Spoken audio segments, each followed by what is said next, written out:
Muito bem. Há 2 dias do encontro histórico no Alasca, aliados europeus e a Ucrânia se reuniram virtualmente com o presidente Trump para alinhar posições antes da cúpula de sexta-feira. O encontro é muito esperado. Não só vai ser a primeira vez em quase uma década em que Putin pisa em solo americano, também vai ser a primeira vez em que se encontra presencialmente com o presidente dos Estados Unidos desde o início da invasão na Ucrânia.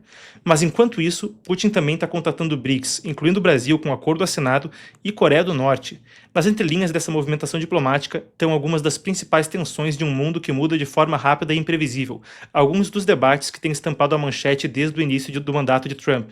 Estamos falando de desdolarização, expansão dos BRICS, polarização global e por aí vai.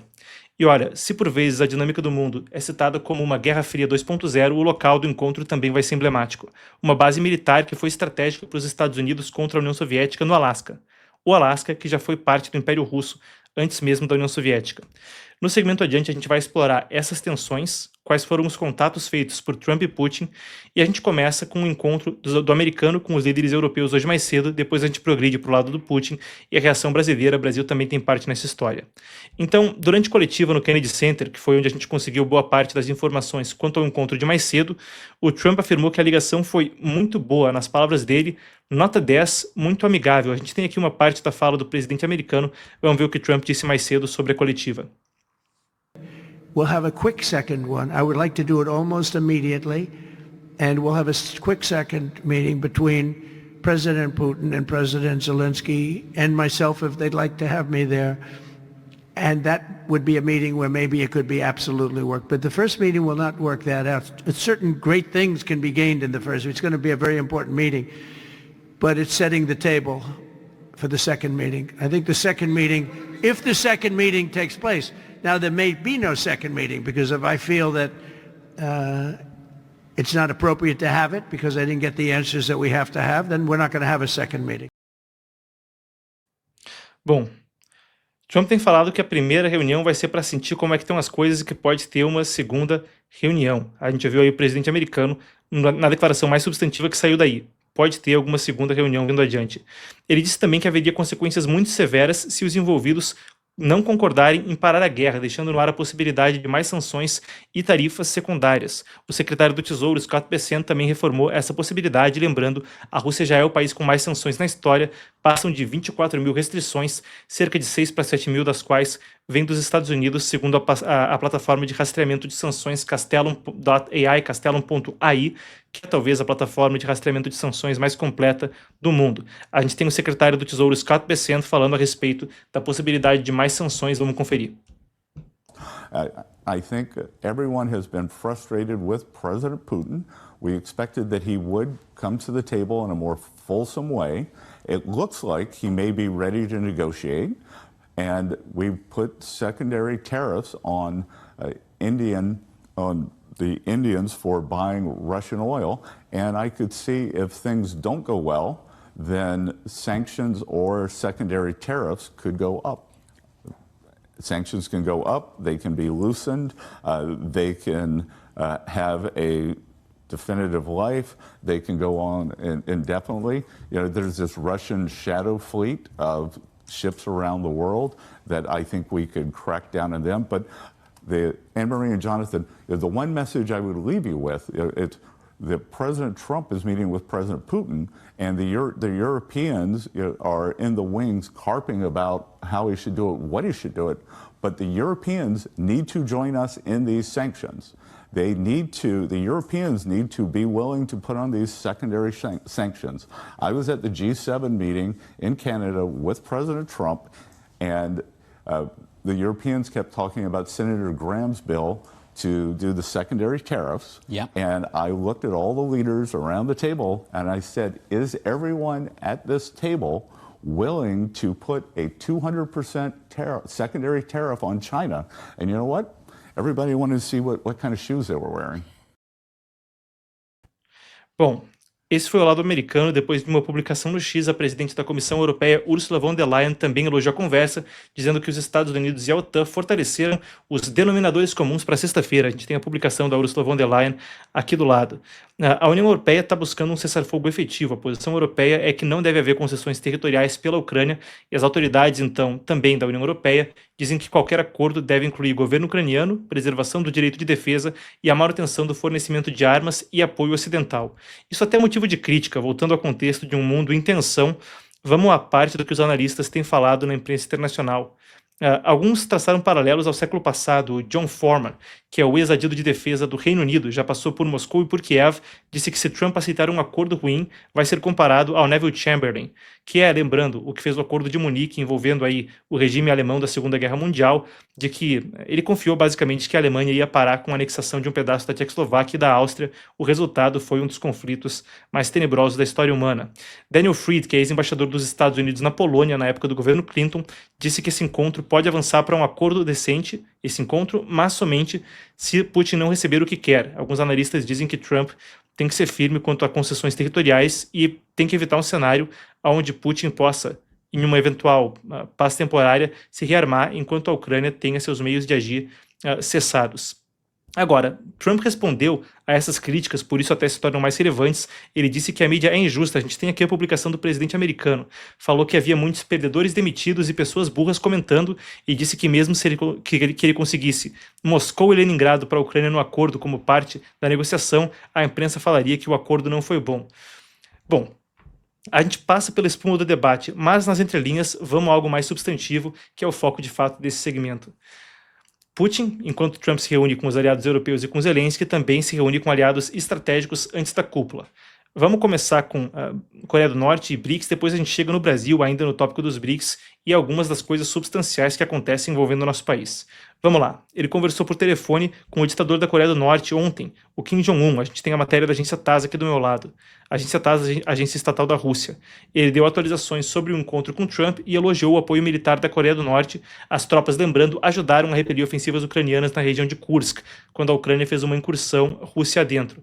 A agência norte-coreana, a KCNA, disse que Putin destacou coragem e heroísmo dos soldados norte-coreanos, num tom propagandista, e disse então que o espírito era de alto sacrifício.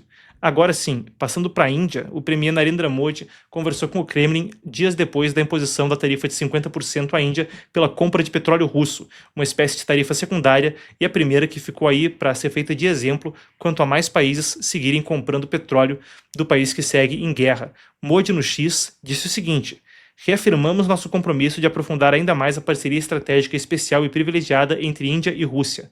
O governo indiano trabalha para que Narendra Modi vá à Casa Branca em setembro também negociar diretamente com Trump as tarifas. Um jogo que Modi está acostumado a fazer e a Índia está acostumada a fazer, equilibrando aliados estratégicos de posições muito divergentes. A gente vai falar mais sobre isso em um instante. Outro telefonema de Putin foi para o líder da China comunista Xi Jinping. Alinharam posições sobre a Ucrânia e reforçaram a tal parceria estratégica entre Moscou e Pequim. A China segue importando petróleo russo. Trump já falou que poderia ser a próxima, conforme há no momento ainda negociações entre Pequim e Washington, depois de uma extensão de 90 dias no prazo para que as tarifas entrem em vigor entre as duas principais economias do mundo. Ainda tem a seguinte situação. Segundo a emissora estatal CCTV da China, Xi disse que estava satisfeito por ver que Moscou e Washington mantinham diálogo apesar das diferenças. Lembrando, Xi e Putin, com essa guerra da Ucrânia, tem sido uma parceria muito criticada. Os dois assinaram um acordo chamado de Cooperação Sem Limites, sem áreas de cooperação proibida. Isso foi aí cerca de 2 semanas antes da invasão da Ucrânia, lá atrás, em 2022, e cada vez que se encontram reiteram isso. Zelensky chegou a denunciar que haveria tropas da China lutando, além da Coreia do Norte, tropas da China lutando na Rússia, na Rússia em termos da guerra com a Ucrânia, em particular na região de Kursk durante aquele momento, uma coisa que depois ficou ainda pendente de confirmação por outras potências. E então, na rodada de telefonemas, a gente chega ao Brasil. Vamos lá, porque é um cenário que envolve uma série de eventos com o nosso país. Recapitulando desde o final de semana um contexto que você que acompanha nossa programação tem acompanhado. Primeiro telefonema entre Brasil e Rússia. Dia seguinte, isso passando de sábado para cá. Depois, domingo para segunda, uma aeronave sancionada pelo governo dos Estados Unidos pousou domingo no Aeroporto Internacional de Brasília. Depois de um voo com várias escalas que partiu de Moscou, o cargueiro Ilyushin Il-76, que é utilizado tanto para fins quanto civis militares, chegou à capital federal. Ele é parte da frota que faz a espinha dorsal da logística militar de Moscou, e a companhia de aviação a Zitotrans, que opera o avião, foi sancionada em 2023 durante o governo Biden. O próprio avião é sancionado. Depois que transportou armas para a Venezuela, e realizou também voos da Rússia, essa companhia, para a Coreia do Norte, depois de Kim enviar tropas e material bélico para a Ucrânia. Passando do telefonema para o avião sancionado em Brasília, para o seguinte: na segunda-feira, menos de 24 horas depois do pouso do avião russo, o ministro da Fazenda, Fernando Haddad, que ainda tenta diálogo com a Casa Branca, lembrando, houve uma reunião cancelada pelo secretário do Tesouro, Scott Bessent, assinou 2 memorandos reforçando a cooperação financeira e estratégica com China e Rússia. Os documentos foram publicados, então, no Diário Oficial da União. Com a Rússia, até mais brando o memorando. Com a China, o acordo destacava investimento em infraestrutura, representação de Sul Global, falou também por telefone com Xi Jinping. Disse ainda a questão de sistema financeiro, alternativas e isso e aquilo, numa retórica de distanciamento do dólar. Com a Rússia, financiamento de projetos e ressaltou também na declaração com a Rússia a confidencialidade das informações, segundo o texto e a legislação dos dois países. Ora, partindo então das informações, conforme Putin contata BRICS e Coreia do Norte e Trump, Zelensky e aliados europeus, eu quero trazer uma tese. Parte do que a gente faz aqui é também tentar te manter informado com o que há de ponta no debate global, fazer com que você que está conosco seja uma pessoa bem informada, inspirada, capaz de entender um contexto complexo do mundo à volta. Eu pedi para nossa produção trazer algo hoje, senti que a notícia era propícia. Aliás, antes da gente partir para isso, mais um adendo, coisa que aconteceu hoje, que eu também não cheguei a acrescentar aqui no roteiro. Lula falou hoje mais cedo em cerimônia também, quando estava falando a respeito da liberação de recursos e do plano de emergência quanto às empresas afetadas pelo tarifaço do governo americano. Ali ele disse que isso que o governo americano está fazendo, usou um palavrão para descrever o que o governo americano estava fazendo, disse que a coisa não era positiva, não ia dar resultado, e redobrou a retórica de aproximação às potências totalitárias do momento, China e Rússia. O aparente fascínio, então, que há, não é segredo, da alta cúpula do governo brasileiro, Celso Amorim em particular, com o Partido Comunista Chinês, colocando o Brasil numa rota expressa, rumo àquela que é a potência totalitária, a potência do Partido Comunista Chinês em oposição aos Estados Unidos. Municiados disso e do que falou o presidente brasileiro, falando palavras fortes, até soltando palavrão, a gente aí, por respeito à audiência, não vai reproduzir o que o presidente brasileiro disse, mas foi nesse sentido de aproximação dos BRICS, de afastamento, usou um palavrão, do que os Estados Unidos está fazendo. Agora, olha só, eu queria trazer uma tese, como eu estava falando para vocês. Parte do que a gente faz aqui também é tentar conectar o público com um debate global que muitas vezes passa batido no noticiário brasileiro. E na antecipação para a reunião que vem à tona na sexta-feira e do contexto que a gente está descrevendo, vale revisitar uma análise que está começando a ganhar cada vez mais tração na imprensa internacional. Isso é um relatório de um think tank americano pelo qual a gente vai passar agora na sequência. Isso é uma tese que está ganhando mais tração. Eu espero que vocês comecem a ver também isso em breve nos noticiários brasileiros e no debate brasileiro. Isso é do Center for New American Security, um relatório publicado no final de junho que resgata uma análise que já vinha sendo feita antes, mas que traz algo a mais conforme a gente navega esse cenário de incerteza global. Então, o título fala dos swing states globais, já vou entrar no que isso significa em uma tradução, e a nova competição de grandes potências, uma coisa que também tem pautado um pouco no exterior do debate sobre esse assunto. Como eu disse, como os think tanks do Brasil e do mundo normalmente puxam muito dos Estados Unidos, é esperado que isso comece a repercutir também em breve na imprensa brasileira, imagino eu. A tese é uma de swing states globais. O que isso significa? Os swing states são os estados pêndulo nas eleições dos Estados Unidos. Lá, como a coisa funciona com o colégio eleitoral, você ganha nos estados e recebe a somatória, então, da representatividade daqueles estados numa eleição presidencial. Trump dessa vez ganhou no voto popular. Lá atrás, na eleição de 2016, ele não teve 50% mais um do voto, mas ainda venceu. Isso porque ele tinha dominado estados-chave o suficiente, os votos suficientes no colégio eleitoral. Esses estados pêndulo, como tem um grupo de estados que frequentemente vai estar sempre com os republicanos, um grupo de estado que frequentemente vai estar sempre com os democratas, são aqueles que estão up for grabs, estão livres para disputa, como os americanos dizem então. Aqueles aonde se pode de fato ter um resultado diferente quando se faz a campanha eleitoral.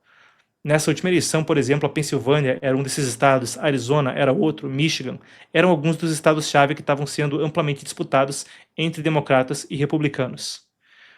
A tese de estados pêndulo, ou estados-chave, como também são frequentemente traduzidos globais, é a ideia de que, na competição das grandes potências que pautam o debate global, outros países seriam como estados pêndulo, estados importantes, representativos e cujo relacionamento com Washington ou com Pequim, Moscou, quem quer que seja, também pauta muito a disputa pela dominância global. De forma interessante, o que é relatado aí, antes eram 4 swing states, agora se adiciona a isso a África do Sul e a Arábia Saudita, conforme a tese volta a ser debatida na imprensa internacional. Então, quais são os estados pêndulo global que se pontua nessa teoria, nessa tese dos estados pêndulo no mundo, que dariam então a predominância a uma determinada potência? Vamos lá, são 6. Indonésia, Turquia, África do Sul, Arábia Saudita, o Brasil, então, como um deles. Agora, eu vou pedir perdão se eu estou pulando algum aqui, deixa eu conferir nas minhas notas. Acho que eu só falei 5, não cheguei a falar 6. Vocês me corrigem se eu estiver errado, pessoal. Muita coisa aqui é off-script, tá? Muita coisa aqui sai do script, às vezes acontece da gente precisar dar uma conferida. Bom, mas vocês entendem qual é a tese central que se debate em tudo isso. É a ideia de que, com a disputa diplomática que há no mundo, a tomada desses países, ou melhor dizendo, as relações bilaterais, a influência e o relacionamento com esses países, determina de fato a potência que é premente no mundo. Esse é um contexto no qual há uma série de mudanças interessantes que a gente pode pontuar observando o cenário global. Primeiro, logo na largada do mandato de Trump, o Oriente Médio, a Arábia Saudita, mais e mais se distanciando de Pequim e se aproximando dos Estados Unidos. O Brasil, na direção contrária. Agora, nos BRICS é o país que menos tem negociação. Lula não telefonou a Trump, disse que também não vai telefonar, usou um palavrão para descrever a estratégia do governo americano. Na mesma semana, em poucos dias, recebe avião sancionado da Rússia, depois de anos atrás receber barcos sancionados do Irã, o Makran e o Dena, 2 barcos sancionados pelos Estados Unidos por apoio ao terrorismo.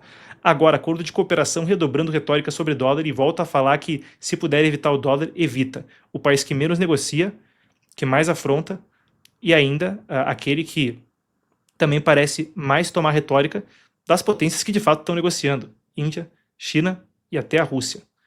Bem, um cenário aí para a gente monitorar, conforme se o Brasil parece um estado pêndulo partindo da informação para o comentário, está num estado pêndulo que ruma muito mais para Pequim agora do que para Washington.